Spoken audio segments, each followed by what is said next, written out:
Class 6-এর Bangla পশু পাখির ভাষা। তোমরা সবাই মন দিয়ে শোনো আর লেখো, আর সবাই লাইক অ্যান্ড সাবস্ক্রাইবটা দিয়ে দাও। সবাই এটা very very important question answer. তোমরা সবাই লেখো, লিখে তোমরা সবাই ভালো করে মুখস্থ করো। পশু পাখির ভাষা হচ্ছে নাম। পশু পাখির ভাষা কে লিখেছেন? সুবিনয় রায় চৌধুরী।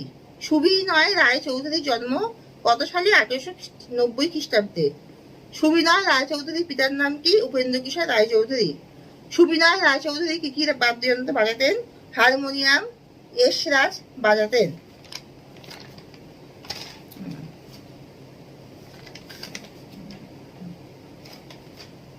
সুবিনয় রায় চৌধুরীর কয়েকটি বইয়ের নাম কি? রকমারি, বলত, কারাকারি, জীব জগতের আজব কথা প্রভৃতি। সুবিনয় রায় চৌধুরী কোন পত্রিকা সম্পাদনা করতেন? বিখ্যাত সন্দেশ পত্রিকা। সুবিনয় রায় চৌধুরীর রচনা